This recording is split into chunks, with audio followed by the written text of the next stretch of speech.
शिल प्रभुपाद की जय, गुरु गौरांग की जय। कल के सत्र में हमने सुना था किस प्रकार से शिल प्रभुपाद अपने शिष्यों पर करुणा की वर्षा करते हैं। मधुदीश प्रभु अपना अनुभव बताते हैं, कैसे वे पहले सन्यासी थे, फिर गृहस्थ बने और प्रभुपाद जी ने इच्छा जताई कि मैं मधुदीश प्रभु से मिलना चाहता हूँ। मधुदीश प्रभु शुद्ध कीर्ति प्रभु के साथ जब भारत आए प्रभुपाद जी से मिलने के लिए, उनको वृंदावन जाना था। उनके बाल लंबे थे तो रेलवे स्टेशन पर उन्होंने अपना सिर मुंडवाया, एक शिखा रखी, क्योंकि उनको ऐसा लगा कि इस लंबे बालों के साथ मैं प्रभुपाद जी को नहीं मिल सकता, उनको अच्छा नहीं लगेगा। और प्रभुपाद जी को देखकर जब वे प्रणाम किए तो प्रभुपाद जी ने कहा, कितनी सुंदर शिखा है। और प्रभुपाद जी ने उनकी पत्नी के बारे में पूछा तो उन्होंने कहा, मेरी पत्नी गर्भवती है, वो यात्रा नहीं कर सकती। प्रभुपाद जी ने कहा, मैं जानता हूँ, समझ सकता हूँ, लेकिन वह ठीक तो है ना। इसके पश्चात प्रभुपाद जी ने कहा कि हमें मगरमच्छ और हाथी की कथा याद रखनी चाहिए। कैसे मगरमच्छ हाथी के पांव को दबोच लेता है और हाथी संघर्ष करता है, और अगर यही मगरमच्छ जमीन पे होता तो हाथी उसको कुचल देता। उसी प्रकार से हम भी भिन्न वातावरण में हैं, हमारा भी युद्ध माया के साथ चल रहा है। तो जब तक हम भक्तों के संग में रहेंगे तब तक हम सुरक्षित रहेंगे। और फिर प्रभुपाद जी ने शुद्ध भक्ति कैसे की जाती है, शुद्ध भक्ति क्या होती है, उसको अपने शिष्यों को समझाया। एक बहुत बड़े कंपनी के साइन बोर्ड पे अनअलॉयड स्टील कंपनी लिखा था। अनअलॉयड शब्द का प्रभुपाद जी परिभाषा दी है। अनअलॉयड मतलब जो मिश्रण रहित धातु होता है, इसमें कोई मिलावट नहीं होती। ऐसे भक्ति भी मिश्रण रहित होनी चाहिए, शुद्ध होनी चाहिए, तभी वह भगवान को प्रसन्न कर पाती है। तो ब्रह्मानंद वो कहते हैं कि प्रभुपाद जी हमारे शिक्षक थे, हम विद्यार्थी थे। जैसे शिक्षक कक्षा में छड़ी लेकर हर एक शब्द की ओर दिखाता है, ऐसे प्रभुपाद जी हमें उस शब्द की ओर दिखा रहे थे और उसका मतलब समझा रहे थे कि भक्ति में किसी अन्य प्रकार का योग कर्म मिश्रण नहीं होना चाहिए, भक्ति शुद्ध होनी चाहिए। अब हम आगे लीला श्रवण करेंगे। नरसिंह प्रार्थना। यशोदानंदन जब श्रील प्रभुपाद ने पहली बार नमस्ते नरसिंहाय प्रार्थना का आरंभ किया तो उन्होंने स्पष्ट कहा कि यह प्रार्थना उनके आंदोलन की रक्षा हेतु है। वे स्वयं भावपूर्वक इस प्रार्थना का कीर्तन कर रहे थे। उसी समय वहां उपस्थित एक भारतीय स्त्री भी साथ में गाने लगी, परंतु उसने गाया ओम जय जगदीश हरे। प्रभुपाद जी ने तुरंत कीर्तन रोक दिया और पूछा, ये किसने कहा? फिर उन्होंने दृढ़ता से कहा, नहीं नहीं, ये ओम जय जगदीश हरे नहीं है, यह है जय जगदीश हरे, कल्पना से कुछ मत जोड़ो। प्रभुपाद जी हर शब्द की शुद्धता और शास्त्रीय मर्यादा के प्रति अत्यंत सावधान रहते थे। चाहे वह नाम संकीर्तन हो या कोई मंत्र, कुछ भी मन घड़त नहीं होना चाहिए, यही उनका संदेश था। तो यशोदानंदन प्रभु कहते हैं, जब प्रभुपाद जी नरसिंह आरती का शुरुआत की अपने मंदिरों में, प्रभुपाद जी ने कहा कि ये आरती हमारे आंदोलन की रक्षा के लिए है, इसलिए हर मंदिर में ये आरती गाई जानी चाहिए। इसलिए सुबह मंगला आरती होती है, उसके बाद में नरसिंह आरती गाई जाती है। और प्रभुपाद जी स्वयं इस नरसिंह आरती को बड़े भावपूर्वक गा रहे थे। उस समय वहां एक भारतीय स्त्री उपस्थित थी जो प्रभुपाद जी के साथ में गाने लगी और उसने गाया ओम जय जगदीश हरे। आप जानते होंगे ज्यादातर सनातन मंदिरों में आरती गाई जाती है, ओम जय जगदीश हरे, स्वामी कष्ट मिटे तन का, सुख संपत्ति घर आवे। तो प्रभुपाद जी ने जब ये सुना ओम जय जगदीश हरे, प्रभुपाद जी ने तुरंत कीर्तन रोक दिया और पूछा, ये किसने कहा? प्रभुपाद ने कहा, नहीं नहीं, ओम जय जगदीश हरे नहीं, केवल जय जगदीश हरे, अपनी कल्पना से कुछ भी मत जोड़ो। प्रभुपाद जी शास्त्र की हर शब्द की शुद्धता और शास्त्रीय मर्यादा के प्रति अत्यंत सावधान रहते थे। ये जो आरती है नरसिंह आरती, ये जयदेव गोस्वामी ने लिखी है दशावतार स्तोत्र में। प्रभुपाद जी कहते, चाहे नाम कीर्तन हो या कोई मंत्र हो, कुछ भी मन गढ़ंत नहीं होना चाहिए, शास्त्र के अनुसार होना चाहिए। ये उनका संदेश था। तो ज्यादातर लोग आरती गाते हैं अपनी भौतिक इच्छा को पूरा करने के लिए, हमारे घर में सुख संपत्ति आ जाए, हमारे शरीर का कष्ट दुख मिट जाए, इतनी कृपा करना भगवान। लेकिन प्रभुपाद जी ने और जो हमारे आचार्यों ने दिया बिल्कुल शुद्ध है, उसमें किसी प्रकार की भौतिक प्रार्थना नहीं है। इसलिए हम भी जब प्रवचन देते हैं तो शास्त्र के अनुसार ही बोलना चाहिए। श्लोक जो भी हम बोल रहे हैं उसका रेफरेंस देना चाहिए, अपने मन से कुछ भी नहीं बोलना चाहिए। अब अगली लीला बड़ी अद्भुत है। पाकिस्तान जाओ। प्रभुपाद जी ने अपने शिष्यों को पाकिस्तान भेजा था प्रचार करने के लिए। किन किन को भेजा था सुनिए, और बांग्लादेश भी भेजा था। ब्रह्मानंद प्रभु कहते हैं 1971 में जब प्रभुपाद भारत में बड़े सार्वजनिक कार्यक्रम कर रहे थे, एक बार एक आर्य समाजी व्यक्ति ने एक जनसभा में प्रभुपाद को चुनौती दी। उस व्यक्ति ने कहा, स्वामी जी आप अपने पश्चिमी शिष्यों के साथ भारत आए हैं, लेकिन हम ये सब पहले से जानते हैं, ये हमारी संस्कृति है, आप कहीं और जाकर प्रचार करें। अच्छा, आपने पश्चिम में प्रचार किया, लेकिन मुस्लिम देशों का क्या, पाकिस्तान का क्या? आपको पाकिस्तान जाकर वहां के लोगों को भक्त बनाना चाहिए। ये बात हजारों लोगों के सामने सार्वजनिक पंडाल में कही गई थी। एक प्रकार से उस व्यक्ति ने प्रभुपाद जी को चुनौती दी। हम तो उसी संस्कृति के हैं जिस संस्कृति को आप इधर लेके आए हैं पाश्चात्य जगत से, वैदिक संस्कृति। मुस्लिम देशों में आपने प्रचार नहीं किया, पश्चिमी देशों में प्रचार किया, तो मुस्लिम देशों का क्या? और मुख्यतः रूप से पाकिस्तान में जाकर प्रचार करिए, हिम्मत है तो पाकिस्तान में जाकर वहां के लोगों को भक्त बनाइए। तो ये बात उस व्यक्ति ने हजारों लोगों के सामने जब पंडाल का उत्सव चल रहा था उस समय कही थी। प्रभुपाद ने शांत भाव से उत्तर दिया, आप हमें वहां जाने की चुनौती दे रहे हैं?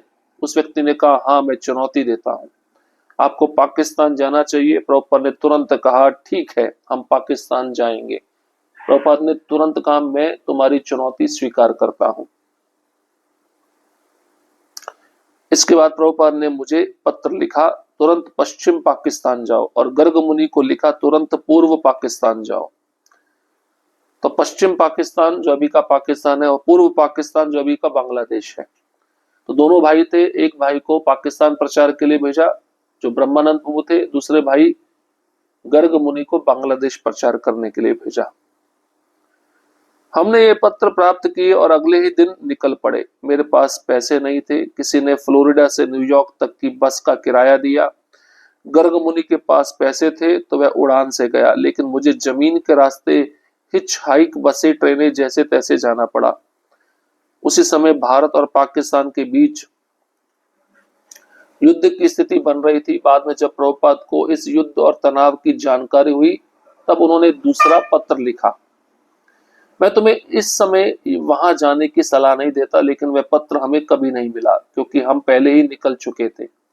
हम सीधा युद्ध के बीच पहुंच गए। स्थिति बहुत कठिन थी और हम प्रचार कर रहे थे, कुछ कर रहे थे। मैं कराची में था। कराची के उत्तर में सिंध का रेगिस्तान है, दुनिया का सबसे गर्म स्थान, जहां औसतन 125 डिग्री तापमान होता है।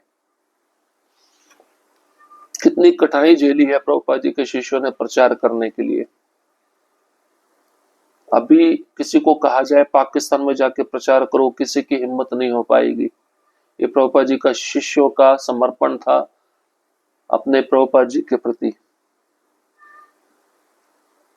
तो दोनों भाई निकल पड़े। अब गर्ग मुनि प्रभु के पास तो पैसे थे, वो तो फ्लाइट से निकल गए बांग्लादेश, लेकिन ब्रह्मानंद प्रभु के पास में पैसे नहीं थे। कैसे तैसे करके वह फ्लोरिडा से न्यूयॉर्क बस का किराया किसी ने दिया। न्यूयॉर्क पहुंचते ही वहां से हिच हाइक, जमीन के रास्ते लिफ्ट मांगते हुए बसें मिले, ट्रेनें मिले, जैसे तैसे जाना पड़ा और वह पाकिस्तान पहुंच गए। और जैसे पहुंचे, भारत और पाकिस्तान के बीच में युद्ध शुरू हो चुका था। 1971 की बात है। और प्रभुपाद जी को जब दोनों देशों के बीच में युद्ध की जानकारी मिली तब प्रभुपाद जी ने दूसरा पत्र लिखा, इस समय मैं वहां आपको जाने नहीं देना चाहता, लेकिन वह पत्र ब्रह्मानंद प्रभु को नहीं मिल पाया क्योंकि वह दोनों भाई पहले ही निकल चुके थे। अब दोनों भाई पहुंचे, एक बांग्लादेश एक पाकिस्तान। जो पाकिस्तान पहुंचे तो युद्ध की स्थिति थी, स्थिति बहुत कठिन थी। तब भी वे प्रचार कर रहे थे। ब्रह्मानंद प्रभु कहते मैं कराची में था। कराची के उत्तर दिशा में सिंध का रेगिस्तान है, दुनिया का सबसे गर्म स्थान, जहां इतनी भीषण गर्मी पड़ती है कि तापमान 125 डिग्री औसतन हो जाता है। और महीना मई का था। सोचिए, मई जून के महीने में कितनी भीषण गर्मी होती है, ऊपर से उस वह स्थान जो दुनिया का सबसे गर्म स्थान है। और मुझे पेचिश हो गई थी, बीमारी हो गई थी, कुछ पच नहीं रहा था, बार बार उल्टी आ रही थी। मेरे पास कोई पुस्तक नहीं थी, लोग मुझे सड़कों पर थूकते थे, पीठ में चाकू मारने की धमकी देते थे। जब हम कीर्तन करते लोग हमारा तिलक मिटा देते और थूकते थे। क्या स्थिति थी। तभी एक समाचार निकला, भारतीय और पाकिस्तानी अखबारों में छपा, 4 हरे कृष्ण मिशनरी गोली से घायल। ये खबर बंबई में करंधार ने प्रभुपाद को दिखाई। उसमें किसी का नाम नहीं था। गर्ग मुनि पुस्त के साथ पूर्व में थे और मैं जगन निवास के साथ पश्चिम में। हम 4 थे। प्रभुपाद बहुत व्याकुल हो गए, उन्हें लगा कि हमें गोली मार दी गई है। तो ब्रह्मानंद प्रभु के साथ भी एक भक्त थे जो उनको मदद कर रहे थे, और गर्ग मुनि प्रभु के साथ में भी बांग्लादेश में प्रचार करने के लिए एक भक्त थे। अब वहां की स्थिति बता रहे ब्रह्मानंद प्रभु, जब मैंने प्रचार शुरू किया, मेरे पास कोई पुस्तक नहीं थी, मैं सड़कों पर करताल लेके घूमता था, कीर्तन करता था। हम 2 ही भक्त थे।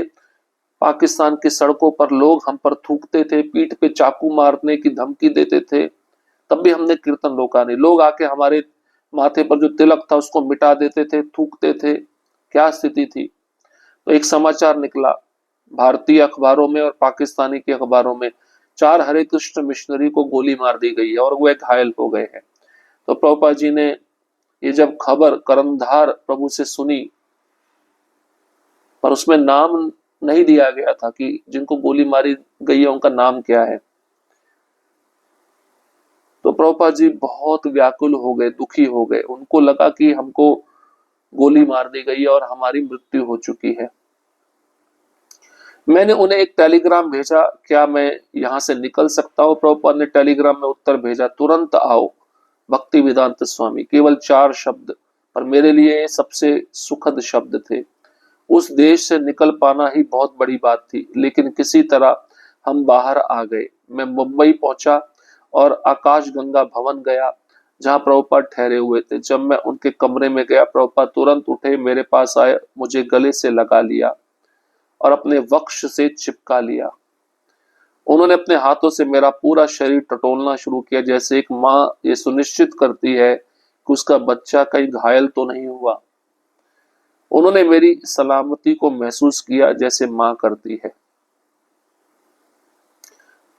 तो ब्रह्मानंद प्रभु ने प्रभुपाद जी को टेलीग्राम भेजा, मैं यहाँ से निकलना चाहता हूँ, क्या मैं निकल सकता हूँ। प्रभुपाद जी को टेलीग्राम मिल गया और प्रभुपाद जी ने तुरंत उत्तर भेजा, तुरंत आओ भक्ति वेदांत स्वामी, पाकिस्तान को उसी समय छोड़ो। ये 4 शब्द जब ब्रह्मानंद को सुने तो वे कहते, मेरे लिए 4 शब्द सबसे सुखद शब्द थे। उस देश से निकल पाना बहुत बड़ी बात थी। हम कैसे करके बाहर आए हम ही जानते हैं। मैं मुंबई पहुंचा और आकाश गंगा भवन में प्रभुपाद जी ठहरे हुए थे। जब मैं उनके कमरे में गया, प्रभुपाद जी ने मुझे देखा, तुरंत प्रभुपाद जी उठे, मेरे पास आए और मुझे गले से लगा लिया और अपनी छाती से चिपका लिया, जैसे एक माँ अपने बच्चे को छाती से चिपका लेती है। प्रभुपाद जी ने अपने हाथों से मेरे पूरे शरीर को टटोला, कहीं चोट तो नहीं लगी है। जैसे एक माँ सुनिश्चित करती है कि उसका बच्चा घायल तो नहीं है, उसको चोट तो नहीं पहुंचा है। प्रभुपाद जी मेरी सलामती को महसूस कर रहे थे, जैसे माँ एक बच्चे की सलामती को महसूस करती है। ये देखिए कितना अद्भुत प्रेम है। गुरु के एक आदेश पर अपनी जान की परवाह ना करते हुए उसका पालन करना, और ये पता नहीं जीवित रहेंगे या मर जाएंगे। आजकल तो स्थिति ऐसी हो गई है, गुरु भी डरते हैं कि शिष्यों को आज्ञा ना दी जाए। जो दीक्षा के समय 4 नियमों का पालन 16 माला जप है वही शिष्य अच्छे से कर ले, बस उतना ही काफी है उसके लिए। पर प्रभुपाद जी के शिष्य प्रभुपाद जी के लिए जान भी देने को तैयार थे। इसको कहते हैं समर्पण। तो ऐसे भक्तों के प्रति कृष्ण करुणा क्यों नहीं दिखाएंगे? कृष्ण उनको अपने धाम में क्यों नहीं बुलाएंगे? निश्चित बुलाएंगे। इससे पता चलता है, शिक्षा मिलती है एक शिष्य को अपने गुरु के आदेश को कितना गंभीरता से लेना चाहिए और समर्पित होकर उसको पूरा करने का प्रयत्न करना चाहिए, चाहे परिणाम कुछ भी हो। सफलता असफलता वो भगवान के हाथ में है। प्रयास करना, प्रयत्न करना ये हमारे हाथ में है। और एक प्रेम गुरु का अपने शिष्य के प्रति कितना अद्भुत होता है। तो बहुत अद्भुत लीलाएं हैं। या लीलाएं सुनकर हमको प्रेरणा मिलती है और इन्हीं लीलाओं को सुनकर हम प्रभुपाद जी को प्रभुपाद के प्रति हमारी कृतज्ञता होनी चाहिए। हमें प्रभुपाद जी को कभी छोड़ना नहीं चाहिए। हमें हमारे गुरु महाराज को कभी छोड़ना नहीं चाहिए। यही हम सीख सकते हैं। हरे कृष्णा कृष्णा कृष्णा हरे हरे, हरे राम राम राम हरे हरे। शिल प्रभुपाद की जय। गुरु गौरांग की जय।